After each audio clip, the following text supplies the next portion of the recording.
20 millones de pesos de tu dinero para bicicletas. Esto es lo que pasa cuando gobiernas con base en ocurrencias. Y si piensas que es cosa de políticos, te adelanto que no es así, porque al final, tú, yo, todos lo pagamos de nuestra bolsa. En la recta final de su último trienio en Mérida, Renán Barrera Concha entregó un ventajoso contrato por más de 20 millones de pesos a una empresa de la Ciudad de México para dar soporte al programa En Bici.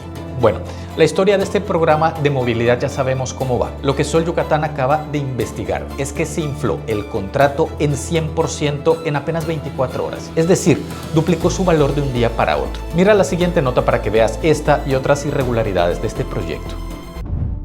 Los escándalos tras la salida de Renán Barrera Concha del Ayuntamiento de Mérida siguen tras revelarse que en su último trienio dejó uno de los contratos más polémicos de su gestión. Sol Yucatán explica que el programa fallido En Bici se firmó bajo un contrato por el que el municipio de Mérida pagó a la empresa Sicrec Soluciones Tecnológicas más de 21 millones de pesos en 8 mensualidades de 2.7 millones. El dato resulta escandaloso. Apenas un año antes, el mismo servicio costaba 1,2 millones mensuales. En menos de 24 horas, el monto se disparó en un 125%, evidencia de un contrato inflado y sospechas de desvío de recursos. El programa, presentado como solución de movilidad, nació condenado. Tarifas de 29 pesos, superiores al sistema va y ven, fallas tecnológicas constantes y una operación que nunca alcanzó el 100%. Lo que sí prosperó fue el beneficio millonario a una empresa cuyo único cliente público es el ayuntamiento. Barrera nunca firmó los contratos. Lo hicieron sus operadores Alejandro Ruz Castro e Ignacio Gutiérrez Solís, como ocurrió en otras operaciones financieras cuestionadas. La actual administración redujo el costo del mismo servicio en 91.5%, pagando apenas 231,000 pesos mensuales. La diferencia revela la magnitud del sobreprecio. El caso recuerda a otros excesos, como la pista de hielo de 52 millones en 2019, instalada por una empresa que en Cancún cobró apenas 2.9 millones por un proyecto similar. Estos antecedentes refuerzan las denuncias de corrupción y enriquecimiento ilícito que persiguen a Barrera Concha, hoy desplazado políticamente del PAN en Yucatán y señalado por negocios privados en México y el extranjero.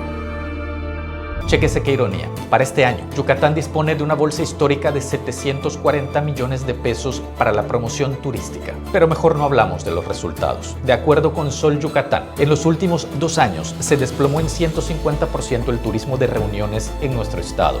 Estas cifras coinciden con la llegada de la 4T a Yucatán, que frenó una industria que movía 2.400 millones de pesos hasta 2024. ¿Sabe de cuánto es la estimación para este año? De apenas 1.600 millones de pesos. Mira la siguiente investigación. El turismo de reuniones en Yucatán atraviesa una crisis sin precedentes. En apenas 2 años, desde la llegada de la 4T, la actividad se desplomó más del 150% respecto al último año del gobierno anterior. Sol Yucatán explica que en 2024 se realizaron 256 congresos y convenciones con más de 86,000 asistentes y una derrama de 2.400 millones de pesos. Hoy, en 2026, apenas se alcanzarán 102 eventos, con 72,000 participantes y una derrama de 1.865 millones. Cifras que evidencian un retroceso alarmante. La caída golpea directamente a hoteles, restaurantes y agencias de viajes, pues los convencionistas generan mayor gasto que el turista convencional. Representantes del sector reconocen que la falta de promoción debilitó la competitividad frente a destinos como Monterrey, Guadalajara, Ciudad de México y Cancún. El contraste es aún más grave si se considera el presupuesto histórico aprobado para turismo, más de 739 millones de pesos destinados a promoción y reuniones. Sin embargo, los resultados son pobres y la ocupación hotelera estatal cerró 2025 en apenas 55%. La crisis se vincula además con la red de negocios creada por David Escalante Lombard, es director del Fideicomiso de Turismo de Reuniones, quien junto con su padre monopoliza servicios a través de Amigo Yucatán y la agencia K-Group, imponiendo comisiones abusivas y controlando la organización de eventos. El desplome del turismo de reuniones no solo refleja una estrategia fallida, sino también un esquema de intereses privados que hunde a Yucatán en una situación crítica. Parecerá una broma de mal gusto, pero no. Como si en Yucatán no hubiera cosas más urgentes que atender, como resolver el problema del vaivén o el abasto de medicinas, es que nos encontramos con este escenario.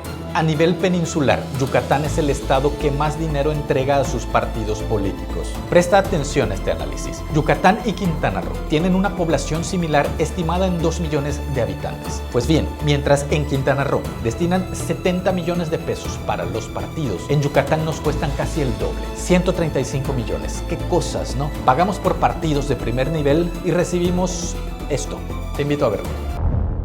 Yucatán se convirtió en el estado peninsular que más dinero público destina a sus partidos políticos, 145 millones de pesos en 2026, una cifra que rebasa con amplitud los montos de Quintana Roo y Campeche, donde las prerrogativas apenas alcanzan 70 y 65 millones respectivamente. En otras palabras, 1 de cada 2 pesos destinados al financiamiento partidista en la península se concentra en territorio yucateco. La mayor tajada corresponde a Morena, partido del gobernador Joaquín Díaz Mena, que recibirá más de 43 millones de pesos, consolidando su dominio político tras la victoria de 2024. Morena controla el Ejecutivo, tiene presencia determinante en el Congreso y ahora accede a la bolsa más grande de recursos públicos de toda la región. El contraste es inevitable. Mientras la ciudadanía enfrenta crisis por desabasto de medicamentos y un transporte público deficiente, los partidos reciben más dinero que nunca. Sin embargo, la oposición atraviesa uno de sus periodos más débiles. Las críticas son esporádicas. El debate político se ha reducido y la fiscalización del poder resulta insuficiente frente al volumen de recursos ejercidos. La pregunta de fondo resuena con fuerza: ¿qué obtiene la sociedad a cambio de esta inversión millonaria? Los partidos reciben más recursos, pero producen menos oposición. El modelo de financiamiento buscaba fortalecer la democracia y garantizar equidad electoral. Hoy, en Yucatán, alimenta la percepción de que los políticos cuestan más y rinden menos. Te invito a visitar el sitio web de Sol Yucatán para acceder a estos y otros reportajes completos, así como seguirnos en nuestras redes sociales para mantenerte informado de lo que nadie más te informa.